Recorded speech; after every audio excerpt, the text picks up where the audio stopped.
Doy gracias a la Dirección de Docencia por haberme invitado a participar como moderador en este evento y el placer de poder estar con ustedes en este panel en el cual estaban invitadas 3 personas, pero la doctora Murcia se ha disculpado por encontrarse con problemas de salud. Así es que solamente contaremos con 2 de los panelistas para que podamos escuchar estas reflexiones que nos traen hoy por la tarde. El tema es las modalidades de enseñanza en los distintos campos disciplinares de la educación a nivel superior de Honduras. Y hoy en día, con la acción de la tecnología, pues esto se ha diversificado mucho en este nivel superior. Tengo el agrado y el placer de presentar a nuestros panelistas, la doctora Rutilia Calderón, muy ampliamente conocida por todo el conglomerado de la universidad, ya que como vicerrectora académica que fungió y también en algunos momentos por rectora por ley, ha dado y nos ha dejado una enseñanza y un aprendizaje por su labor que ha desarrollado y que continúa haciendo aquí en la universidad. También contamos con la presencia del doctor Marvin Roberto Mendoza, quien labora en UNAC Danlí en el área de las matemáticas y cuyo producto de su labor ha sido un esfuerzo que es muy conocido en este ámbito por los trabajos que ha desarrollado. Ha participado en varios eventos y eso pues destaca su enseñanza. Entonces, sin más preámbulo, damos paso para que nuestros panelistas inicien y vamos a comenzar con la doctora Rutilia Calderón. Siempre estar en casa hace bien, ¿verdad? Sobre todo porque en este primer congreso de docencia universitaria es un espacio de aprendizaje. Agradezco y se lo decía personalmente al doctor por su conferencia de la mañana, una síntesis excelente de muchos temas que muchas veces los vemos dispersos y que él ha logrado realmente integrar y de manera muy didáctica, muy comprensible. Y gracias también al equipo organizador por darnos este espacio para compartir sobre un tema que en general en la comunidad académica, de lo que pude revisar, tanto en Europa como en América Latina sobre todo, se le considera a la multimodalidad en este momento como un fenómeno. Es decir, no es todavía un concepto totalmente establecido o cerrado, no es tampoco un proceso, más lo que encontramos son experiencias de universidades o de unidades académicas dentro de universidades públicas y privadas que han venido construyendo o tratando de comprender, mejor dicho, esto que estamos llamando las multimodalidades, que es el tema que se nos ha solicitado que compartamos con ustedes. En ese sentido, más que afirmaciones de cosas dadas, voy a tratar de colocar algunas de las principales preguntas que están alimentando la construcción, ya para ir más allá del fenómeno y tratar de identificar por qué y para qué las multimodalidades en el campo de la educación. De hecho, históricamente, el tema de los modos, porque al final la modalidad tiene que ver con los modos de aprender y los modos de enseñar. El tema que se nos pidió es modalidades de enseñanza en los distintos campos disciplinares, pero difícilmente uno en los procesos educativos puede solo ver una de las dimensiones, la de la enseñanza.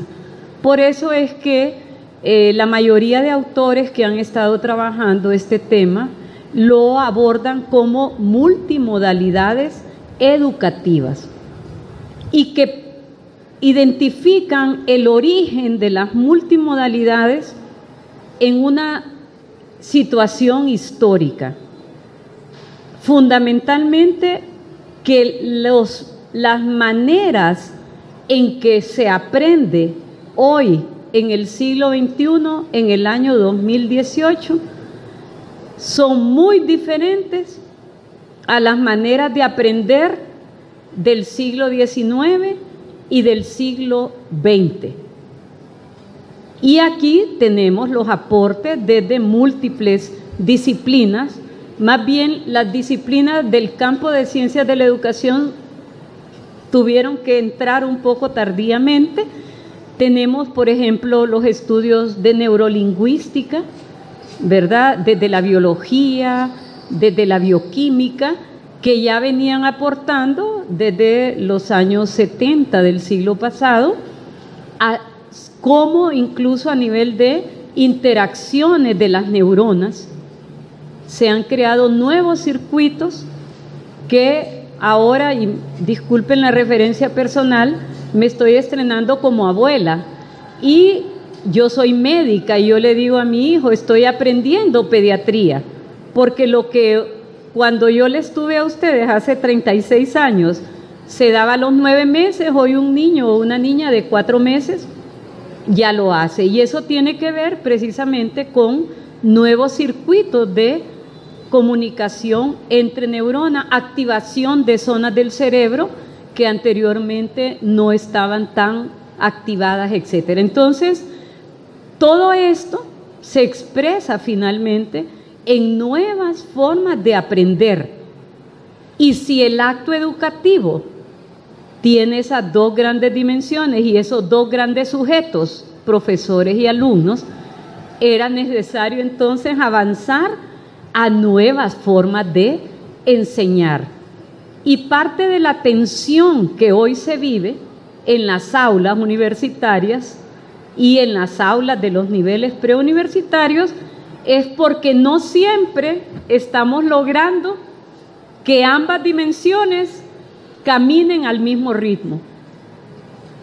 Tenemos grupos de estudiantes en nuestras universidades que ya están en esas nuevas formas de aprender, pero tenemos una buena parte del profesorado que todavía está en las antiguas formas de enseñar y que no tiene siquiera interés en entender cómo es que hoy se aprende. Por supuesto, además de todos los cambios a nivel biológico, a nivel bioquímico, a nivel neuronal, también el proceso educativo desde siempre ha estado mediado socialmente, ¿verdad? Las formas de aprender y de enseñar también son parte de la cultura, es decir, del sistema de valores, del sistema de costumbres, del sistema de tradiciones, de hábitos de una sociedad determinada. Pero como esas fronteras cada vez son más difíciles de definir, todos hablamos de que estamos en un mundo globalizado, en ese sentido hay rasgos comunes también entre todos los países y todos los continentes de cómo hoy se aprende y por lo tanto cómo hoy se debería de enseñar. Y esto nos viene a romper, por supuesto, una serie de paradigmas, una serie de maneras de pensar, pero también de hacer. En la mañana el profesor nos ilustraba sobre las competencias actitudinales, cognitivas, ¿verdad? Y procedimentales, que hoy las vemos en conjunto, expresadas en lo que la persona o él es, hace, piensa, siente, no como compartimientos separados. Y esto es lo que al final se viene a expresar en lo que hoy llamamos las modalidades educativas, es decir, la búsqueda de que los modos de aprender sean acompañados de nuevos modos de enseñar, de manera que el proceso educativo logre el propósito, los objetivos y la finalidad que social e históricamente se le ha dado a la educación.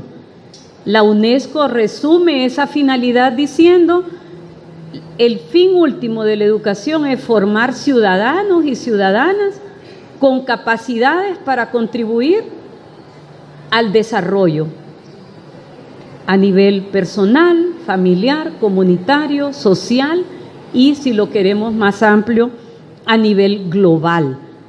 Pero lograr esa finalidad y los diferentes propósitos, se acaban de actualizar los propósitos de la educación superior en el encuentro de Córdoba, conmemorando los 100 años de la reforma de Córdoba, y muchos de los propósitos y objetivos de la educación superior se ratificaron, pero se agregaron sobre todo dos grandes propósitos de la educación superior: contribuir de manera efectiva a cerrar las brechas de desigualdad que marcan nuestras sociedades. Honduras es el segundo país más desigual de América Latina, de acuerdo al índice de Gini, y también contribuir de manera efectiva a crear entornos de bienestar, o sea, el tema ambiental, el tema de convivencia, etcétera. Entonces, en ese sentido, gana mayor relevancia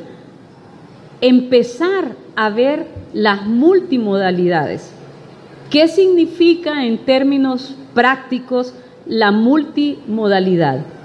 Significa que los cursos de aprendizaje de un alumno, de un estudiante, deben de ser trazados de maneras múltiples al enseñar.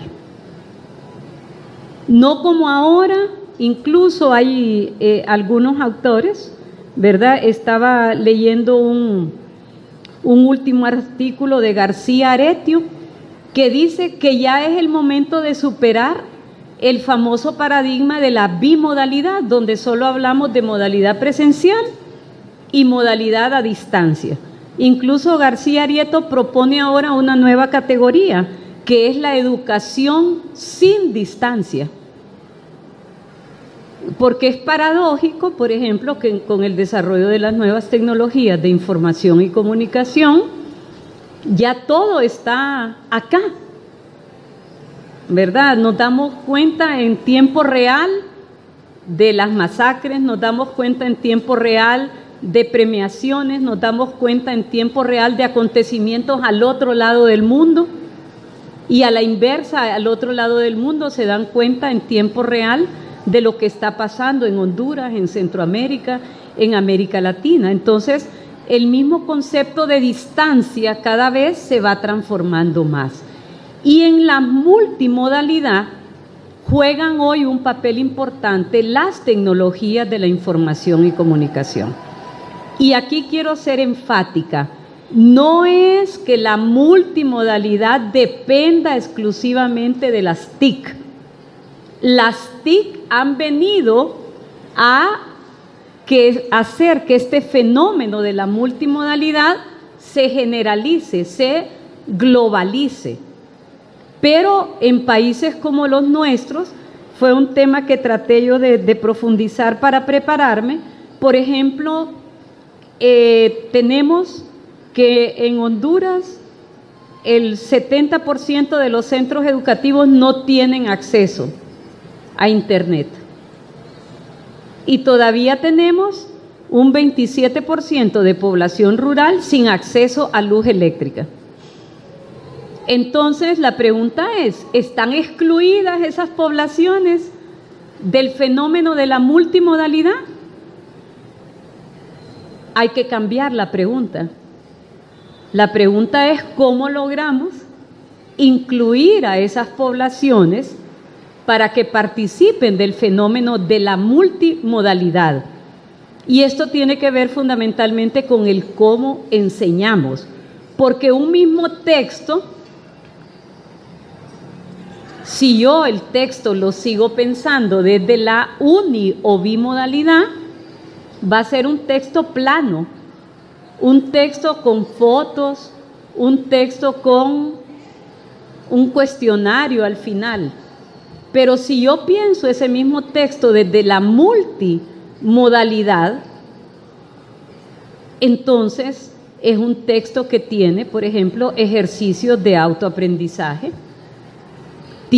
es un texto que tiene momentos de trabajo colectivo, es un texto que tiene preguntas de observación, es un texto que tiene momentos de análisis, momentos de síntesis.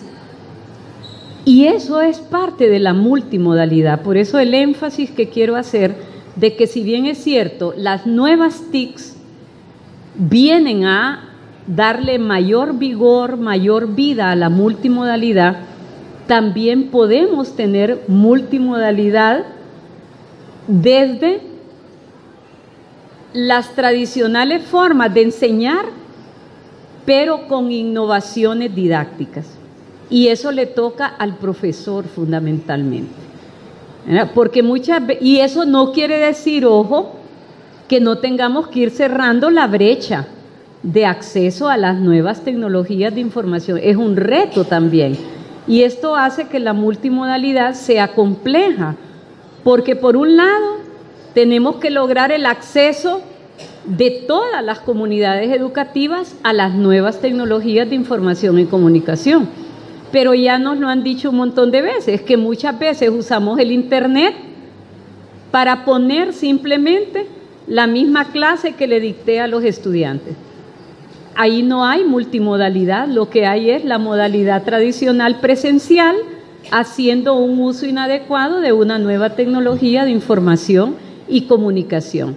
Yo voy a estar entrando con mis alumnos, siendo profesora, en la multimodalidad, en la medida en que haga cosas diferentes con esa nueva tecnología de información y comunicación, en la medida en que innove mi forma de enseñar, porque he logrado comprender cómo es que hoy aprenden mis estudiantes.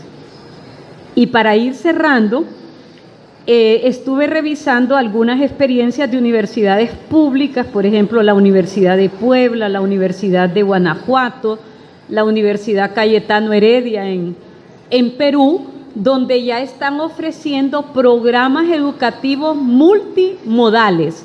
¿Qué significa esto? Que simultáneamente un alumno se inscribe en modalidad, en algunas asignaturas o créditos presenciales, pero simultáneamente está llevando créditos no presenciales, y dentro de lo no presencial puede tener una modalidad B-Learning o puede tener una modalidad totalmente virtual.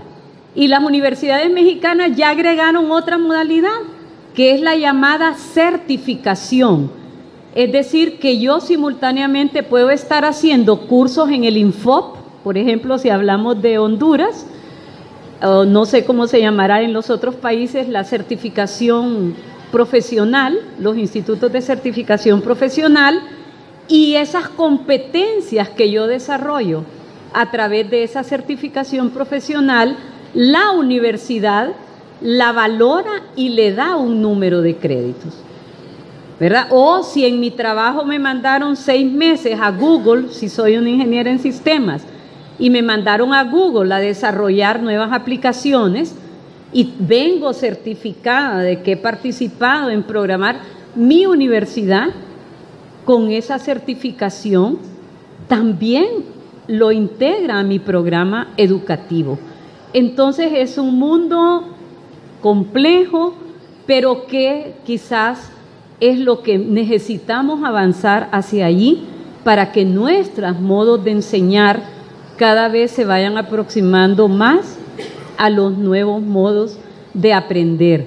El desafío es grande, pero consideramos que en la medida en que vayamos comprendiendo este fenómeno, los cambios curriculares, los cambios en la gestión administrativa de nuestras universidades también tienen que ir cambiando, porque el profesor entonces ya no son solo sus 6 horas presenciales, incluso esa ruptura entre profesor y tutor tiene que irse superando, porque muchas veces el tutor es como de segunda categoría frente al profesor de tiempo completo que está solo en una modalidad presencial. Entonces también la gestión administrativa, la gestión de talento humano tiene desafíos grandes. Lo importante es, repito, ir comprendiendo cada vez más este fenómeno de la multimodalidad e ir tomando e implementando las mejores decisiones para que esas tensiones que hoy vivimos en las aulas y en los espacios educativos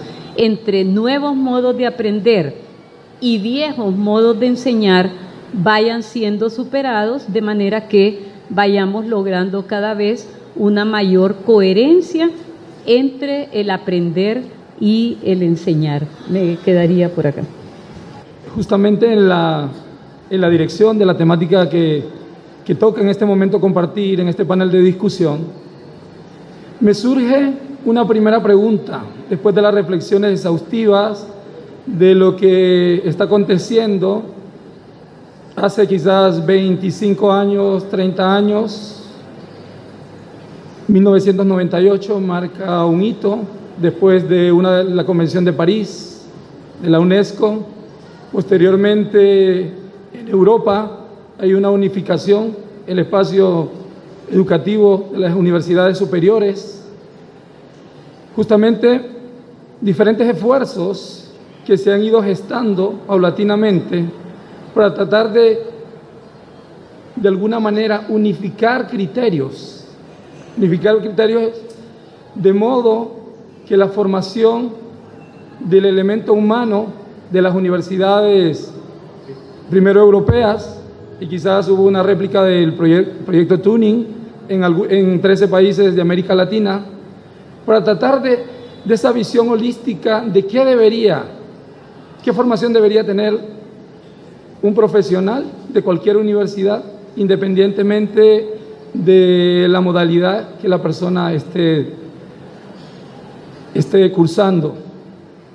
Entonces, sigo reflexionando y me pregunto si las tecnologías de la información y la comunicación, y no solo esas, han evolucionado de la forma que lo han hecho y no precisamente al interior, no nacen precisamente al interior de centros educativos, sino que son mutados posteriormente. Vemos nuestros estudiantes del siglo XXI, los que nacen en este siglo, justamente, cómo tienen otras opciones, otras alternativas en el sentido de apropiarse de conocimiento científico.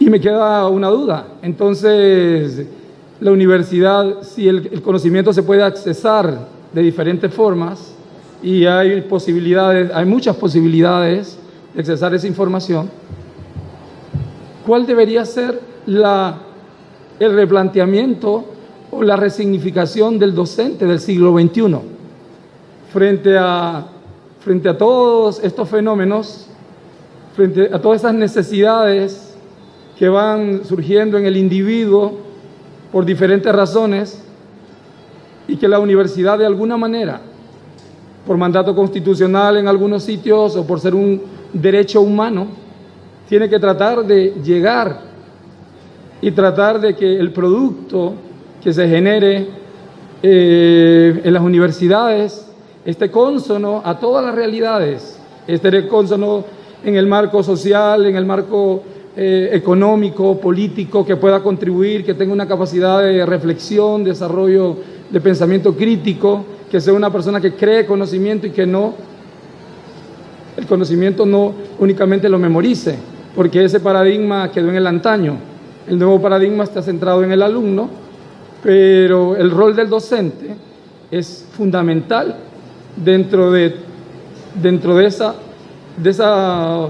visión holística de formación de los individuos del siglo XXI. Diferentes disciplinas científicas, el caso de la propia, soy licenciado en matemática, tuvo sus formas particulares de cómo se fue gestando el conocimiento científico. Quizás un tanto dogmática, quizás un tanto axiomática, quizás el hecho de ser una ciencia exacta, y que eso ha trascendido y que sigue trascendiendo, de alguna manera ha causado ciertos impases, en el sentido de que hay una sola forma, la forma presencial, que el profesor no puede ser suplantado por otro tipo de modalidad. De igual manera, las indagaciones en universidades incluso norteamericanas, donde se ofrecen la posibilidad de formarse a nivel de postdoctorado en matemática, me ha causado en mí una sensación de cómo es que esta modalidad no es que va a suplantar, ahora pienso diferente, no es que va a suplantar el hecho de la figura del docente, sino es un complemento, es una nueva visión. Igual lo señalaba la doctora, la forma se ha probado científicamente, las maneras como el individuo piensa, se desarrolla, aprende, no son únicas. Las neurociencias hoy en día, en mi formación doctoral, justamente reflexionábamos en torno a los distintos ejes para el aprendizaje, los ejes de tipo cognitivo, neurolingüístico, cómo es importante el hecho del lenguaje, como lo mencionó Vygotsky, esa forma de comunicación que está amparado en todas las modalidades de enseñanza. Y justamente me hace pensar de que el docente universitario del siglo XXI tiene que aprender a desaprender. Quizás se formó en los 70, en los 80 e incluso en los 90, donde las posibilidades en torno a cómo la estructura de la enseñanza estaba articulada era diferente. Pero en el siglo XXI hay una gran cantidad de posibilidades donde el docente debe involucrarse y debe tener actitudes, ese saber ser, valores que permitan el saber conocer. Quiere decir que en el docente del siglo XXI no únicamente se hace necesario tener conocimiento, tener información. Lo señalaba hace un momento. La información, hoy día, a pesar de que en nuestro país hay tanta desigualdad, tanta inequidad en torno al acceso a la información, pero hay un grupo, no vamos a decir que mayoritario, porque sabemos, acá las estadísticas nos dicen que de la población total de hondureños, que ya somos más de 9 millones, de acuerdo al último informe del desarrollo humano, solo el 3% logramos accesar a la universidad. Imagínense, solo el 3%. Quizás si nos comparamos frente a otros países centroamericanos, el caso de Costa Rica, que es el cuarto en el desarrollo humano de América Latina, y Panamá, entonces nos damos cuenta la brecha centroamericana que hay en torno a eso. Y si comenzamos a reflexionar y a indagar un poco más, considero que el profesor universitario de este siglo debería ser un profesor investigador en el aula.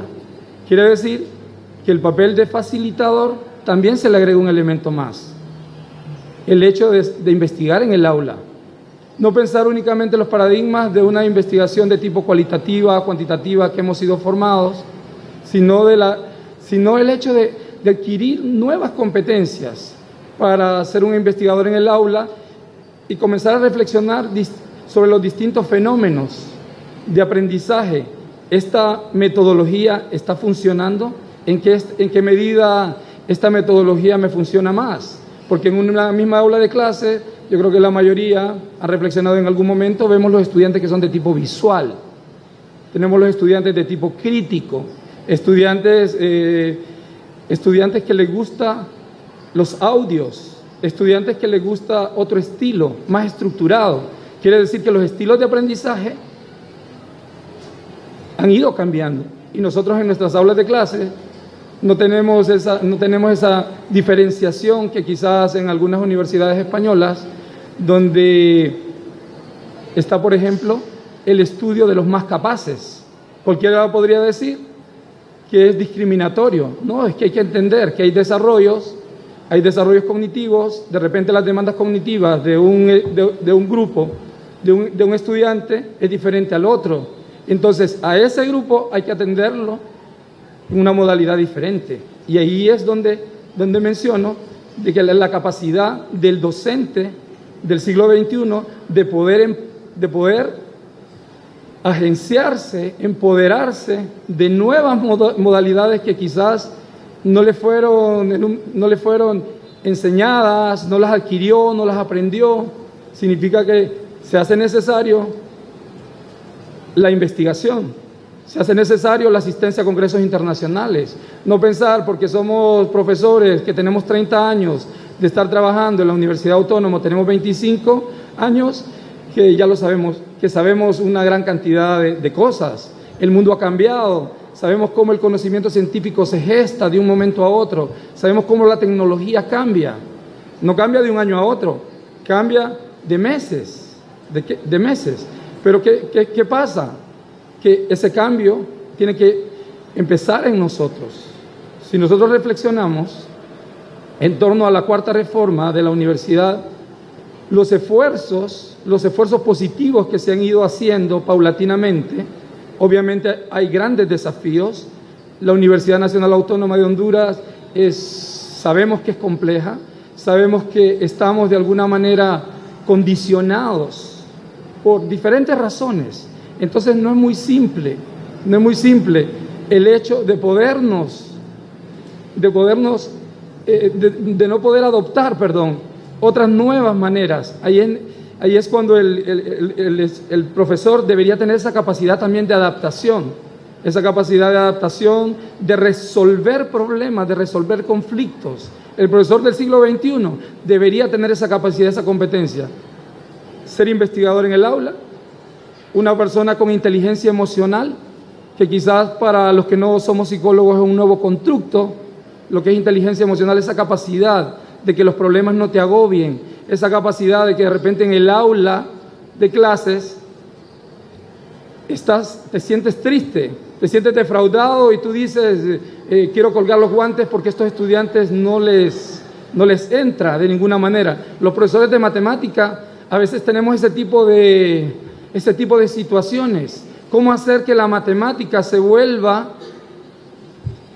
cómo hacer que el conocimiento matemático se vuelva en un acto enseñable?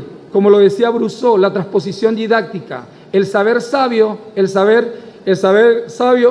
un saber como objeto de enseñanza. Entonces, ahí es cuando el docente del siglo XXI tiene que empoderarse, estar consciente de que el mundo ha cambiado, estar consciente que se deben agotar las maneras, las estrategias, la metodología, pero para ello tenemos que ser personas que estemos permanentemente en procesos de perfeccionamiento, en procesos de adquisición de nuevo conocimiento, porque el conocimiento científico en algunas disciplinas cambia vertiginosamente, en otras quizás no, pero es necesario que nosotros podamos tener una perspectiva de cómo nuestra propia disciplina científica se está moviendo. ¿Qué otras modalidades puede incursionar en el aula? El trabajo grupal. ¿Trabajo grupal de qué forma? ¿Qué otras heurísticas puedo traer al aula? O únicamente una clase tradicional sin satanizarla, porque obviamente fuimos productos de esa clase. Entonces, ahí es cuando nuestra mirada como docentes del siglo XXI tiene que irse ampliando. Indudablemente, todo proceso conlleva desafíos incluso personales. El cambio, somos muy reticentes al cambio, no es fácil cambiar, son procesos que quizás demoran años, en algunos casos décadas. Pero el profesor del siglo XXI, de acuerdo a lo que las investigaciones reflejan, debe ser un profesor permeable, un profesor con esa capacidad de adoptar, de entender que no solo hay un tipo de metodología, una sola modalidad, no solo la modalidad de tipo presencial, es una opción. Quiero comentarles que en UNATEC Danlí, nosotros somos un centro relativamente joven, que somos producto de la Cuarta Reforma, iniciamos en el año 2007, tenemos 11 años. Nuestro espacio relativamente es pequeño, porque quizás la demanda y la oferta que tenemos en la zona no es cuantiosa en torno a cantidad de personas. Danlí es una ciudad que no tiene más de 150.000, quizás toda la zona suroriental del país podríamos estar en 500.000. Entonces, nuestro centro, cuando se introduce la modalidad, una de las modalidades virtual, eso trae repercusiones de tipo positivo, porque nuestra cantidad de aulas no daba, sobre todo hace 2 años, donde tuvimos un crecimiento de más o menos de un 10-15%, y el hecho de que ya la universidad tenga esa multimodalidad, algunas clases ya virtualizadas, nos colaboró en UNATEC Danlí. Entonces vemos cómo hay ventajas, de alguna manera, ventajas comparativas en los distintos modelos. No solo la educación a distancia, no solo la educación presencial, hay otras, hay educación presencial asistida por un componente de tipo virtual, como es la mayoría de clases que hoy en día en las matemáticas, a través de la plataforma Moodle, podemos utilizar, y los estudiantes son capaces, porque quizás dentro del aula el tiempo no nos alcanza, son capaces de subir sus tareas, subir diferentes experiencias. Entonces, las modalidades en sí tienen sus pros y tienen sus contras, como todo en la vida. El punto es la potencialización. El punto es de qué modo yo como docente debo desempeñar el rol que me corresponde, de qué modo puedo colaborar en el proceso de construcción al estudiante para que él también adopte los distintos agentes del proceso educativo. Veo cómo ya la Universidad Nacional tiene sus telecentros en otras localidades del país donde no hay un centro regional, por diferentes razones, quizás son lugares un poco más distantes de nuestra geografía, y veo cómo la universidad está tratando de dar respuesta, en la medida de lo posible, al principio de equidad, al principio de justicia.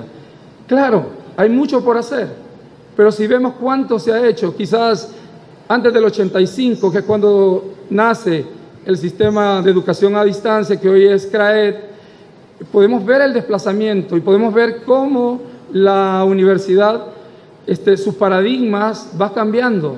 Los desafíos son muchos, insisto, y todos nosotros debemos adoptar con responsabilidad lo que nos corresponde. A mí me alegraba mucho escuchar del doctor de Perú, hablar de sus impresiones.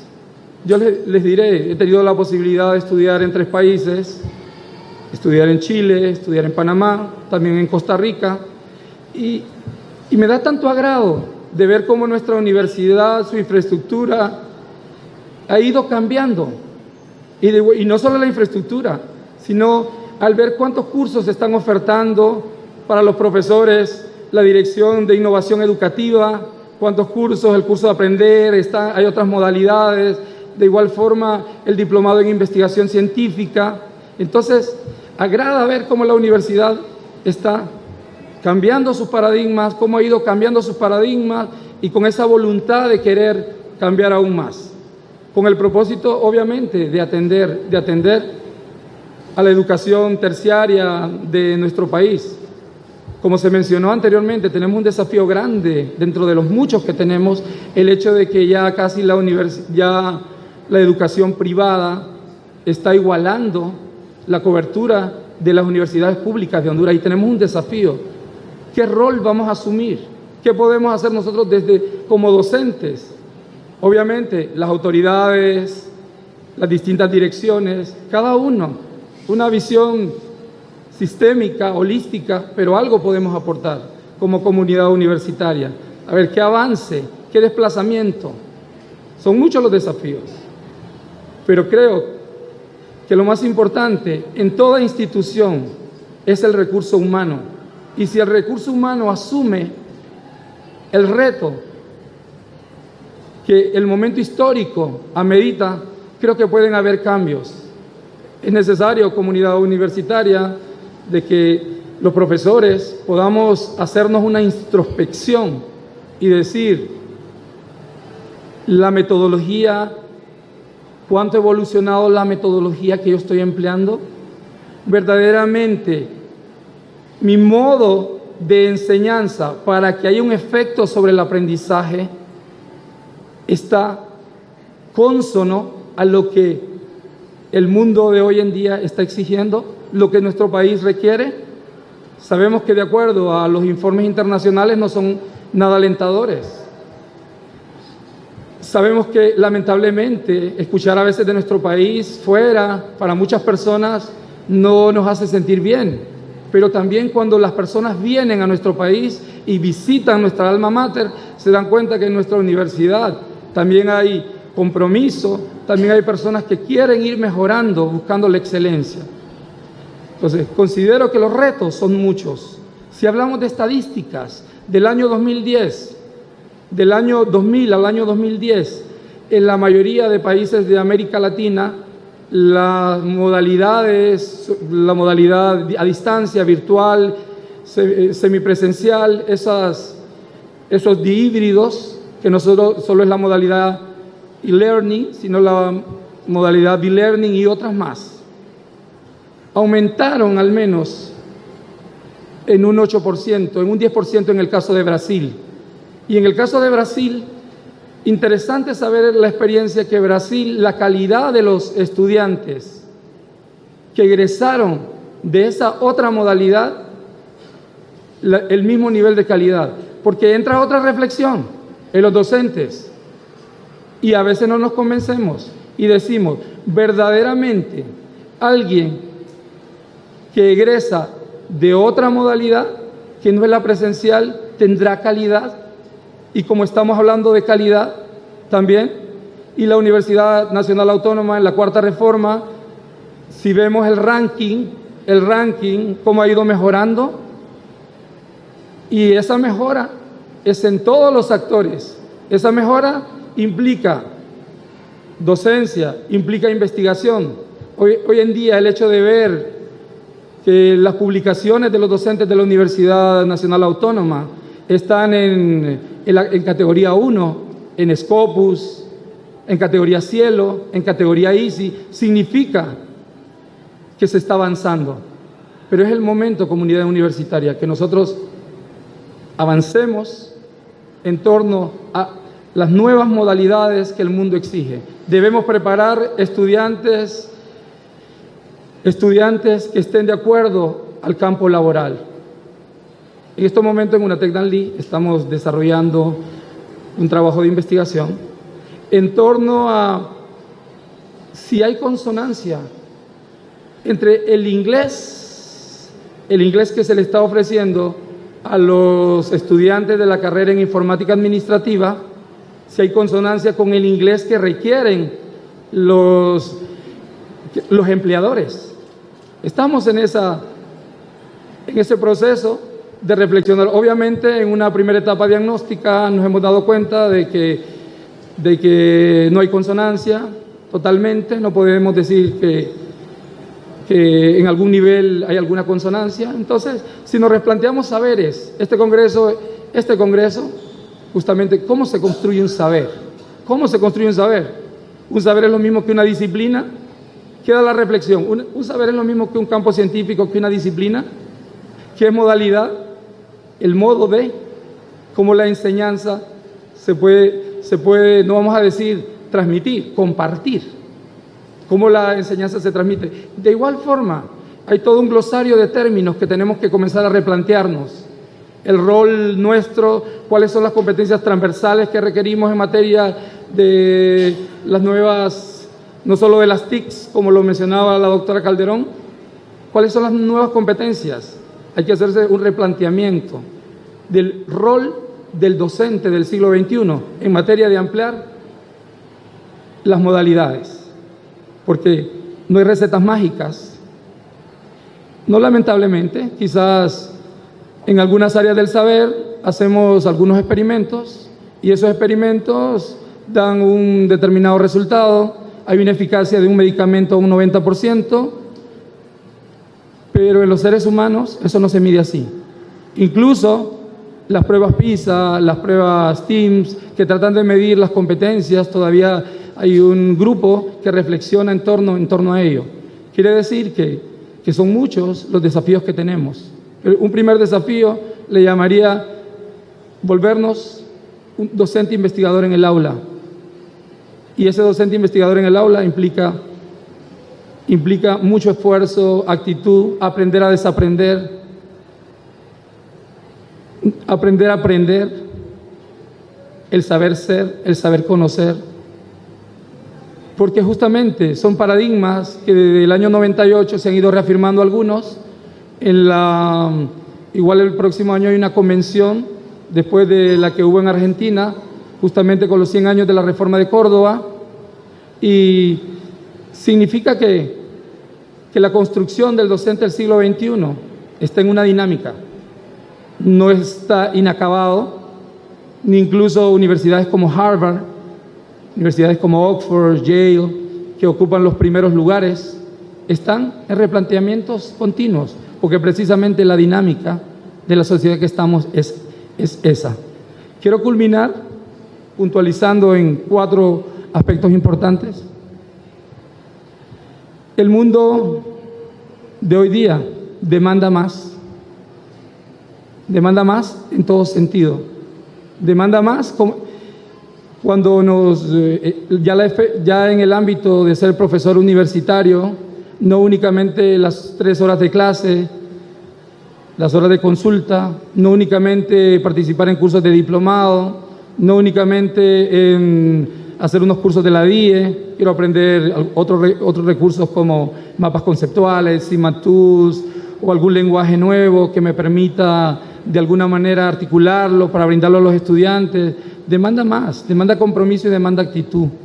Creo que se ha probado en distintas investigaciones que la actitud y la motivación son 2 valores, son 2 aspectos medulares para que pueda haber un cambio en las sociedades. Singapur, de los 70 a los 90, ha presentado un despegue en materia de educación increíble. Hoy en día, en las pruebas PISA, es el país donde los estudiantes, por encima de Estados Unidos de Norteamérica y otras potencias europeas, ocupan los primeros espacios en torno a disciplinas como matemática, ciencias, español. Lo mismo Vietnam está teniendo un repunte muy interesante. En Latinoamérica, el caso de Chile, aunque bueno, haya mucho que reflexionar, analizar.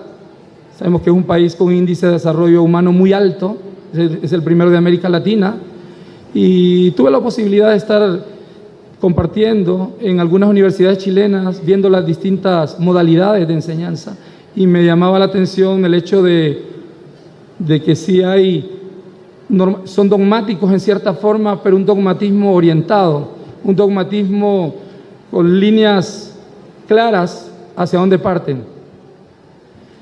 Bueno, cierro diciendo de que para la Universidad Nacional Autónoma hay gran esperanza, porque el profesor universitario de acá se compromete y va a asumir el reto que le devenga el nuevo milenio. Así que muchas gracias. Muchas gracias por la presentación que cada uno de los panelistas nos ha efectuado. Tenemos acá en nuestro poder algunas de las consultas e inquietudes que han nacido en el corazón de ustedes en base a lo que han escuchado. Dice una pregunta general. En relación a las TIC, en la UNA, a nivel nacional, ¿cuáles son las estrategias que ustedes consideran se deben tomar para un mejor aprovechamiento de las mismas? Esta iría para los 2. Sí, revisando también lo que tiene nuestra universidad, otras universidades del país, de Centroamérica, tenemos un vacío grande, y es que, como bien decía el profesor, los desarrollos de las nuevas tecnologías de información y comunicación, y digo nuevas porque siempre han existido tecnologías de información y comunicación, el teléfono, la televisión, la radio, es decir, no es un fenómeno nuevo, lo nuevo es el Internet y todo lo que de ahí se ha venido derivando. En ese sentido, entonces, el vacío que tenemos es que en el campo de la educación somos fundamentalmente consumidores de estas tecnologías. Se ha abandonado lo que es el campo de la tecnología educativa. O sea, tenemos muy pocos grupos de investigadores en el campo de la educación que estén generando desde el campo de la educación tecnologías que apoyen los nuevos modos de aprender y de enseñar. Y ese es un desafío grande, porque no siempre el adaptar estas nuevas tecnologías que nacen de otros campos a la educación está dando los resultados esperados. Hay un libro muy bueno de la Universidad Nacional Autónoma de México. Ellos hicieron un estudio en el año 2014 de cómo los docentes de la UNAM México estaban utilizando las nuevas TICs, y los resultados sorprendieron a los propios investigadores, ¿verdad? Porque más del 60% estaba haciendo un uso inadecuado para propósitos educativos. Y ahí yo voy a diferir un poco, como es un panel, ¿verdad?, con el profesor, en el sentido de que la educación superior y las universidades tenemos un objeto de estudio, que es el conocimiento científico.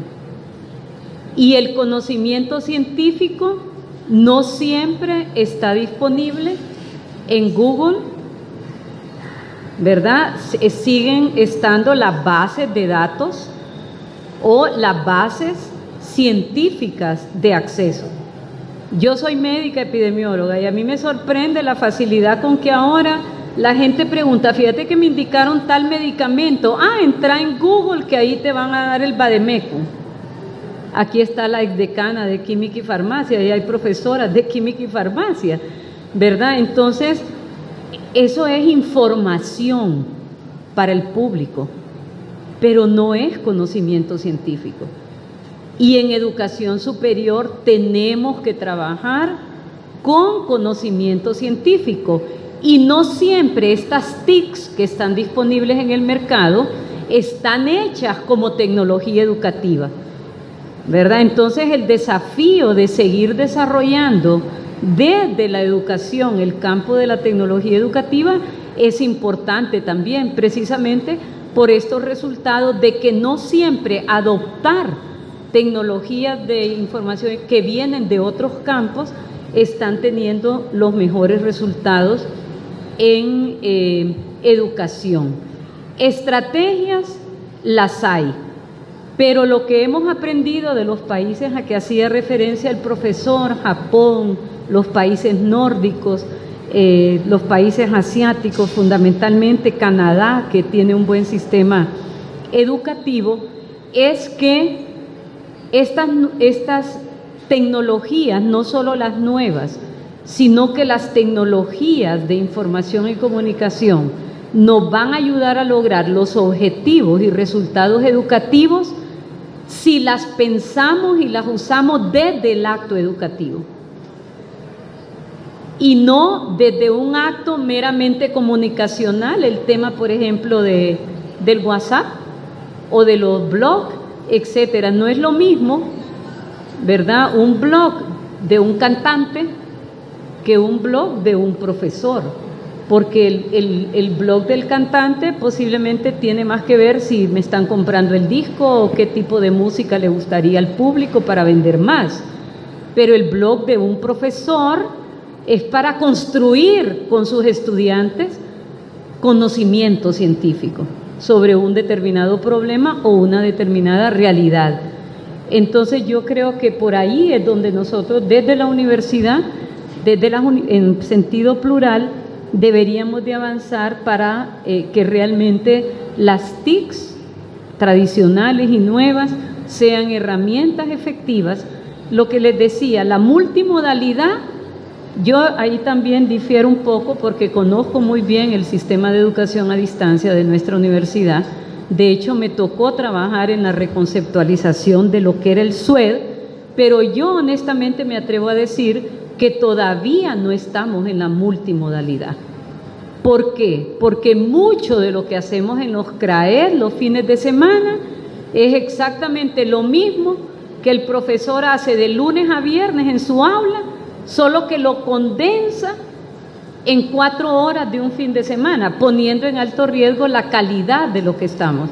Igual habría que preguntarnos si lo que estamos poniendo en línea a nivel virtual realmente conlleva nuevos modos de aprender y nuevos modos de enseñar, porque muchas veces lo que hacemos es ponerle el mismo examen que le pongo en lo presencial, se lo cuelgo al estudiante en línea con los mismos criterios de evaluación del siglo XIX.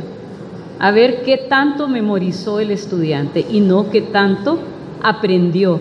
Entonces, la multimodalidad no es solo tener tecnologías de información y comunicación, es avanzar a nuevas formas de pensar y de hacer el aprender y el enseñar. Por lo menos eso es lo que hay bastante consenso a nivel internacional. No vamos a hablar de multimodalidad si seguimos aprendiendo y enseñando de la misma manera que en el siglo XIX y en el siglo XX. El reto es grande. Bueno, en relación a la pregunta, voy a hablar de mi campo disciplinar. Mi campo disciplinar, justamente tenemos grupos científicos donde hay algunas reuniones periódicas, anuales, y donde estamos tratando de generar nuevas TIC. Justamente estamos en este momento, Comunidad Iberoamericana de Educación Matemática, CIBEN, y la RELME, que es la Reunión Latinoamericana de Matemática Educativa, de generar nuevas TIC. Una de ellas específicamente estamos sobre el software GeoGebra, similar al software GeoGebra, que es un software libre y que se utiliza de manera generalizada, podría decir, en universidades de Sudamérica.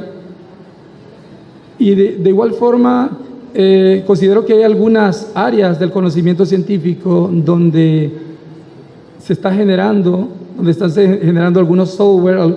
Específicamente mencionar una TIC como tal, creo que no, porque justamente las TIC no nacen en la universidad, nacen fuera, esas eran adaptaciones, pero si nace de un proceso de investigación, por ejemplo, hay un tema de visualización, igual hay una temática de realidad virtual, y hay muchas universidades suramericanas y latinoamericanas que están trabajando en eso para llevarlo al aula. Una de ellas es la Universidad de Chile, que a través del Centro de Modelamiento Matemático está generando sus propios trabajos. No mencionaría otra más porque sería irresponsable de mi parte, pero sí puedo compartir que en mi disciplina al menos 3 comunidades están haciendo trabajos serios y responsables en torno a producir nuevas tecnologías. Muchas gracias. La siguiente pregunta va dirigida a la doctora Rutilia. Dice, ¿cómo transversalizar la multimodalidad en el currículo? Esto tiene que ver con diseñar nuevos currículos. O sea, no hay una manera de avanzar. En la mañana el profesor nos hablaba de los contenidos, ¿verdad? Aquí estamos hablando de los modos en que esos contenidos se enseñan y se aprenden. Entonces, si tenemos que diseñar y desarrollar nuevos contenidos. Por la dinámica, mencionaba el profesor, todos los campos del conocimiento se renuevan ahora a mayor velocidad de lo que lo hacían hace 3 o 4 décadas. Pero también implica, en el concepto amplio de currículum, las tecnologías impactan en el ambiente, en los entornos de aprendizaje. Las tecnologías impactan en los medios con que se enseña y con que se aprende. Las tecnologías impactan en la relación entre los sujetos que participan del proceso educativo. Esto que hablaba el profesor, los nativos y los migrantes. Entonces, muchas veces la relación tradicional de que el profesor lo sabía todo se nos invierte, ¿verdad? Porque está más actualizado el alumno en los nuevos dispositivos que nosotros, ¿verdad? Entonces, también la tecnología impacta en esa relación entre profesores y estudiantes. De manera que esa tarea que debería de ser permanente en nuestras universidades, que estar evaluando y actualizando e innovando los currículum, ahora se vuelve una tarea ineludible, precisamente para que todos estos desarrollos que vienen, como bien dice el profesor, de otros campos, podamos realmente incorporarlos de la mejor manera para que se conviertan en herramientas que faciliten lo que al final es el mejor indicador educativo, que los estudiantes aprendan. No hay otro indicador más potente en educación que lograr el objetivo, que es que los estudiantes aprendan lo que tienen que aprender para dar respuesta a lo que la sociedad espera de ellos como graduados y graduadas. Bien, las siguientes preguntas también van dirigidas a ella, así es que voy a tener su ratito ahí para darle respuesta a todo. La siguiente pregunta: ¿qué fundamentación debe tener el docente para que la multimodalidad no sea simple moda? ¿Cómo mantener un proceso reflexivo? ¿Cómo mantener un proceso reflexivo? Bueno, una pregunta interesante, pero con gran trascendencia. No hay una fórmula mágica, pero creo que hay 3 ingredientes básicos. El hecho de asumir el rol que corresponde como docente de una nueva generación, actitud, motivación. Eso significa que el docente de hoy en día tiene que saber de psicología, tiene que saber también de didáctica, tiene que saber de metodología, tiene que tras un poco de neurociencia, porque también se ha probado que hay la emocionalidad en el aprendizaje. Significa que debo comprender esos otros aspectos. Entonces, eso por un lado. Lo segundo es tratar de agotar instancias, recursos. Creo que la Universidad Nacional Autónoma está ofreciendo a los profesores, nos está ofreciendo un sinnúmero de recursos a través de las diferentes direcciones. Estar con ese deseo, con ese ímpetu de querer aprender más. Y no solo eso, hay cursos en otras universidades abiertas, de Harvard, igual de la Universidad de Barcelona, donde tenemos que estarnos nutriendo. Creo que el docente del siglo XXI tiene que estar en constante actualización y en constante búsqueda, porque insisto, no es una fórmula, no es un X más Y implica Q. El ser humano es más que una fórmula, es muy complejo, y atender la diversidad aún mayor, cuando justamente es una de las políticas mundiales que la UNESCO, a través de los distintos organismos locales, ha impulsado desde hace varias décadas. La siguiente pregunta: ¿cuál es el principal desafío que tienen las universidades para dar pasos sólidos en la multimodalidad, considerando los cambios vertiginosos para esta y el rezago curricular hacia las exigencias de la formación de ciudadanos? Para la doctora Rutilia. Ayer tuve oportunidad de estar en un panel foro, precisamente el título era Desafío de la educación en Honduras, algo así. Y estábamos 2 exministros de educación, un dirigente magisterial y un vicerrector académico de una universidad pública. Y coincidíamos en que el principal desafío de la universidad en este caso, y en plural, lo digo en plural porque la Universidad Autónoma tiene desafíos bien particulares, ¿verdad? Por el mandato constitucional de la exclusividad de organizar, dirigir y desarrollar la educación superior en Honduras, ¿verdad? En ese sentido, consideramos y lo hemos conversado con la directora de Educación Superior, que era la otra panelista, la doctora Lourdes Murcia, que es importante abrir un espacio de debate a nivel del sistema de educación superior en Honduras sobre la multimodalidad, ¿verdad? Porque los desafíos son múltiples. Para lograr realmente incorporar la multimodalidad, que ya decíamos, nos va a mejorar la calidad, nos va a mejorar la pertinencia porque va a ir a atender necesidades diversas, realidades diversas, sobre todo de nuestros alumnos, el alumno que estudia y trabaja, el alumno que vive en un área que para llegar a un centro educativo, un centro regional, tiene que pagar un bus a las 4 de la mañana, como nos pasa en los CRAED, para llegar a las 9 a clase, donde no hay luz, etcétera. Entonces, también es un tema de pertinencia, la multimodalidad.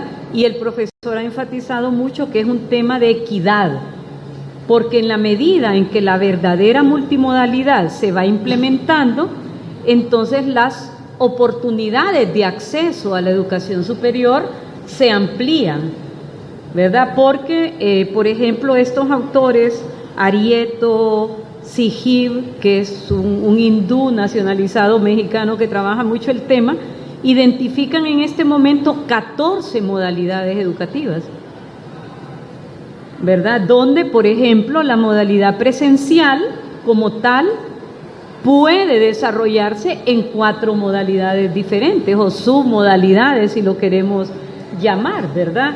La semipresencialidad, cursos intensivos, incluso ciertos contenidos en línea, evaluaciones en línea, siempre con la presencialidad. Aquí tenemos una buena experiencia en el Departamento de Biología, por ejemplo, ¿verdad? Donde a través de software educativos, de tecnología educativa, entonces la misma modalidad presencial se está volviendo multimodal. Y lo mismo tocaría ver en el caso de la modalidad no presencial, a distancia, abierta, en línea, certificaciones que se obtengan y propiamente el tema de certificación, educación continua, valoración de competencias, los MOOC, etcétera, etcétera. Entonces, estos autores identifican 14 modalidades educativas y ahí el desafío, ¿cómo logramos que la comunidad educativa, fundamentalmente profesores y alumnos, pero también quienes trabajan el tema curricular, comprenden mejor este fenómeno de la multimodalidad para que esos nuevos currículums, esas innovaciones curriculares, por ejemplo, la Autónoma ahorita está trabajando en un proyecto Innova 7. Hay 7 carreras innovando sus currículums, aplicando el marco de cualificaciones de la educación superior centroamericana, entre otros. Entonces es una buena, pero estamos hablando 7 de 123 currículum que tiene la universidad. Entonces el desafío también de cómo involucramos un mayor número de profesores en esto para que el proceso de innovación curricular pase de ser una experiencia pequeña, aislada, y realmente sea un gran movimiento institucional, porque en la medida que la Autónoma se mueve en Honduras, las otras 19 universidades públicas y privadas también se mueven, y hay una gran oportunidad ahorita porque me decían que el Consejo de Educación Superior aprobó someter a revisión y actualización las normas académicas de la educación superior de Honduras. Así es que sería una excelente oportunidad para que la multimodalidad tuviera ya un marco normativo y regulatorio que ayudara a irlo haciendo praxis concreta en nuestras universidades. La siguiente pregunta también está relacionada y dice: la multimodalidad es un reto en la UNA, sobre todo por la escasez de recursos de todos los involucrados en el proceso de enseñanza-aprendizaje, falta de equipo en las unidades académicas, falta de la capacitación docente, estudiantes con deficiencias en todos los sentidos. Abre interrogación: ¿cómo hacer en la UNA con la multimodalidad, sobre todo la virtual, con las deficiencias anteriormente mencionadas? Tal vez el doctor nos pueda responder.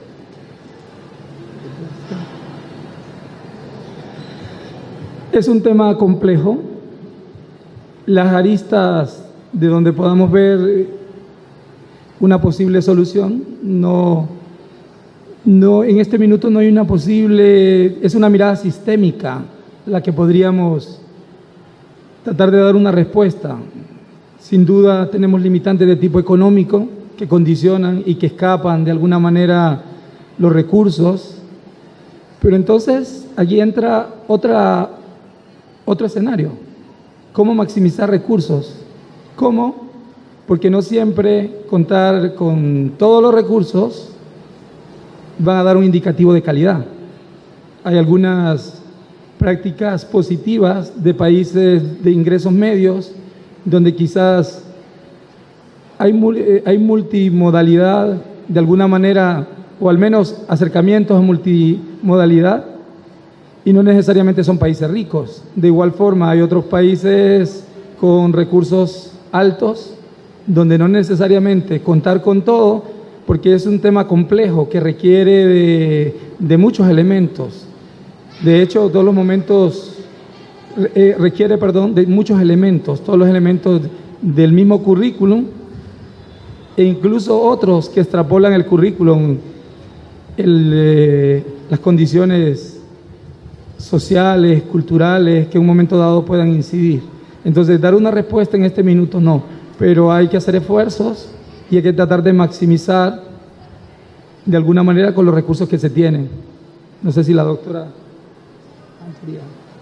Sí, rápidamente yo le hacía señas al moderador porque yo me había excusado que tengo reunión de la Comisión de Educación ahora. Por supuesto la multimodalidad, pero no solo la multimodalidad, aún la modalidad presencial tradicional colocada en el siglo XXI requiere de inversiones, ¿verdad? Y no digamos ya la multimodalidad en cuanto a renovar los modos de enseñar y de aprender. Lo que ya se mencionaba, la capacitación docente tiene un costo. La dotación de tecnología tiene un costo. La reorganización administrativa y académica tiene un costo. La movilidad académica para aprender de otros y otras en otras culturas, en otros países, tiene un costo. La innovación curricular tiene un costo. Entonces, definitivamente, con el problema real de recursos disponibles para la educación en general, por lo menos en Honduras, ayer lo comentábamos en este foro, donde del PIB bajamos en los últimos 5 años de un 7.2% del PIB para educación a un 4.4%. Y eso significa que queda para inversión en educación todo el sistema, desde prebásica hasta superior, menos del 1% del presupuesto total operativo. O sea, la multimodalidad, integrarnos a estos procesos, requiere, y eso hemos sido muy enfáticos cuando nos ha tocado, que haya una inversión real en educación, ¿verdad? Y no solo en multimodalidad o en TICs, y también porque si la educación debería de ser una estrategia de inclusión y la brecha digital cada vez es más amplia, entonces tampoco estamos contribuyendo desde la educación a cerrar la brecha digital. Pero eso no quiere decir que no podamos avanzar en la multimodalidad. Al final, lo más importante en la multimodalidad es transformar los modos de aprender y de enseñar. Lo que el profesor decía, cuántas veces yo lo viví siendo ministra de Educación, llegaba a los centros básicos con todo, como dicen los muchachos, full miquis. Tenían todo, la pizarra inteligente, los data inalámbricos, y el profesor, saquen cuaderno y papel que les voy a dictar la clase, ¿verdad? Entonces, y en cambio vemos, aquí mismo en la universidad, hoy vi a la decana de Ciencias Jurídicas, una tecnología educativa de las artes, como es el teatro, incorporado, por ejemplo, en el último año de la carrera de Derecho, porque ahora los juicios son orales. Entonces, los estudiantes de Derecho tienen que desarrollar sus módulos con teatro. Allí se usó tecnología educativa, porque el teatro ha sido desde hace mucho tiempo, acordémonos cómo enseñaba Aristóteles, cómo enseñaba Sócrates, Platón, el debate y el teatro. Son tecnologías educativas milenarias y que siguen siendo tan válidas hoy en la era del Internet, ¿verdad? Entonces creo que tampoco es caer, y lo decíamos, en que las nuevas TICs son las que nos van a resolver el problema de calidad educativa si los modos de enseñar y aprender siguen siendo los mismos. Y para concluir, es una pregunta que se la dirigen a la doctora Rutilia. Dice, interesante su exposición, pero poco o nada de lo expuesto se impulsó en su mandato como vicerrectora académica. Entonces, ¿qué tan difícil es impulsarlo en la UNA? Y con esto cerramos. Afortunadamente, ya de jubilada me puedo dar el lujo de decir cosas que... No, mentira. En ese sentido, primero, el Plan General para la Reforma Integral de la Universidad, que es uno de los grandes legados que nos dejó la Comisión de Transición, definió precisamente la necesidad de reconceptualizar y modernizar la educación a distancia en la universidad. Este cambio de SUED, por ejemplo, o de los CASUED a CRAED, no es solo un cambio de nombre, implica también una política de equidad, una política de inclusión, que poco a poco, por ejemplo, vemos avances. Veo gente aquí, vi a la directora de Choluteca, uno va ahora a Olancho, por ejemplo, y el CRAED no es el mismo de hace 10 años, ¿verdad? Hay otro enfoque, hay nuevos modos de enseñar y de aprender. Poblaciones como las de Ocotepeque, Gracias, Roatán, que no tenían ningún acceso a la educación superior, a través de la estrategia de telecentros. ¿Qué implica el telecentro? La entrada de la universidad al aula virtual, no al campus virtual, al aula virtual. Y eso fue promovido directamente desde la vicerrectoría, y unas normas académicas que mandan, no sé si quien hace la pregunta ha leído las normas académicas de la universidad, pero debatimos mucho con el doctor Claudio Rama, que es un líder en estos temas. Él nos asesoró para elaborar las normas académicas, y nosotros todavía en el 2013 estábamos enfatizando la bimodalidad. Y recuerdo que con Claudio Rama se dio un debate muy fuerte y dijo, si las normas están con una mirada de mediano y largo plazo, tienen que incorporar la multimodalidad. Es decir, que para la Universidad Nacional Autónoma de Honduras, la multimodalidad es una opción institucional, es un mandato de que todas las unidades académicas y administrativas aportemos cada una desde lo que hace y es a que la multimodalidad se vaya desarrollando de manera progresiva, y hay todo un capítulo en las normas académicas que ya orientan sobre todo el qué y el para qué de la multimodalidad en la universidad. Así es que es un buen instrumento también para que desde los departamentos académicos, desde los centros regionales, también comiencen a llegar las propuestas como las que nos mencionaba el doctor. Le decía yo que estos software que se están desarrollando en el campo de las matemáticas ya los estamos usando en otros niveles educativos, en bachilleratos técnicos, con excelentes resultados. ¿Por qué? Porque cambian el modo de aprender y de enseñar, ¿verdad? Entonces, consideramos que estos son procesos. Estamos aprendiendo todavía mucho sobre la multimodalidad, pero lo importante es no quedarnos solo en el debate, sino ir plasmando eso en normas, en inversiones que sí se han hecho de parte de la universidad, en planes, en programas, que son al final los que van haciendo realidad aspiraciones, en este caso, como que toda la UNA entre realmente en esta corriente educativa de la multimodalidad. Vamos a escuchar de forma breve la relatoría a cargo del estudiante Javes Natanael Hernández, que nos va a anunciar los elementos más importantes que él ha captado de la presentación.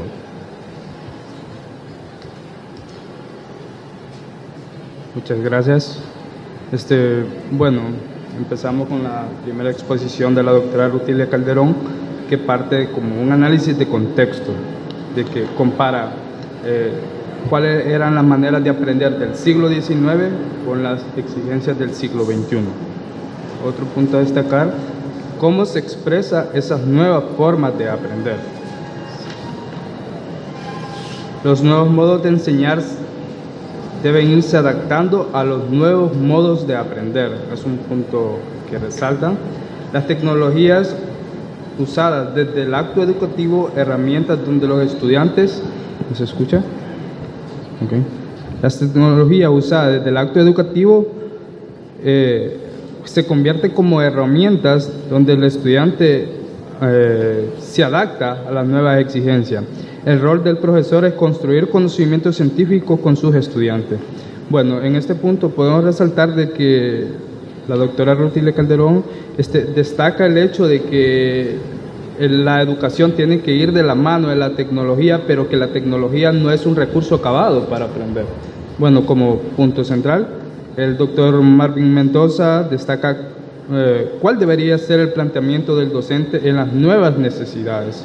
Tiene que tratar que el producto de las universidades esté en el marco de las necesidades. El docente tiene que tener una visión holística de las necesidades del siglo XXI. El docente tiene que aprender a desaprender muchas cuestiones de cómo venía formando y que estamos en una nueva etapa, en una nueva era y que por tanto tiene que adaptarse. La necesidad del docente en la actualización, donde tiene que estar viendo cuáles son los nuevos recursos tecnológicos que debe contar para el caso de la innovación. El maestro tiene que ser capaz de resolver problemas, no solo de ir al aula a estar ahí y quedarse en un estado de que no se puede, sino que tiene que tener esa capacidad de emprender o de ver o de desafiar cuáles son los problemas que se le presentan. El maestro debe conocer que no solo existe una modalidad presencial, sino que existen múltiples modalidades y que hay modalidades que se adaptan a las nuevas necesidades. Por ejemplo, resaltaba la doctora Rutilia Calderón, por ejemplo, cómo hacer que se llegue la educación a las áreas rurales. Entonces quizás se requiere de una nueva modalidad. La modalidad virtual trae una ventaja con la enseñanza, la adaptación del estudiante a plataformas virtuales, uno de los ejemplos. Y por último, el doctor se hace una pregunta. ¿Esa otra modalidad tendrá calidad?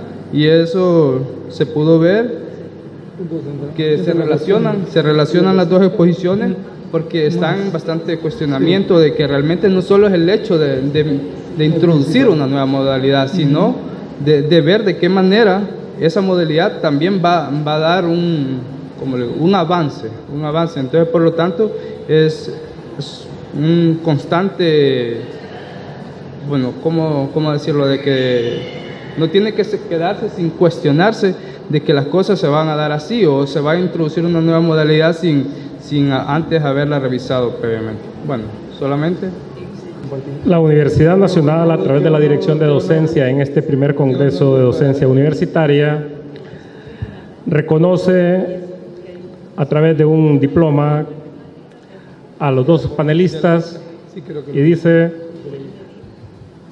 otorga diploma de reconocimiento como panelista a Marvin Roberto Mendoza Valencia, a la doctora Rutilia del Socorro Calderón Padilla, por su colaboración en el desarrollo académico del primer Congreso de Docencia Universitaria, Construcción de Saberes, un desafío para la docencia universitaria, con su participación de 30 horas, celebrado en Ciudad Universitaria 25, 26, 27 de septiembre de 2018, Tegucigalpa, MDC.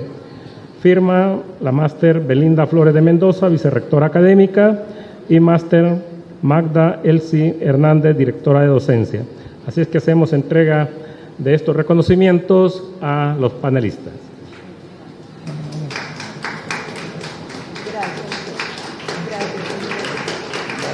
Muy amable. Gracias. Y gracias a usted. Qué capacidad de síntesis, me gustó. Y un diploma para mí de moderador, dice. Gracias. Muy agradecido.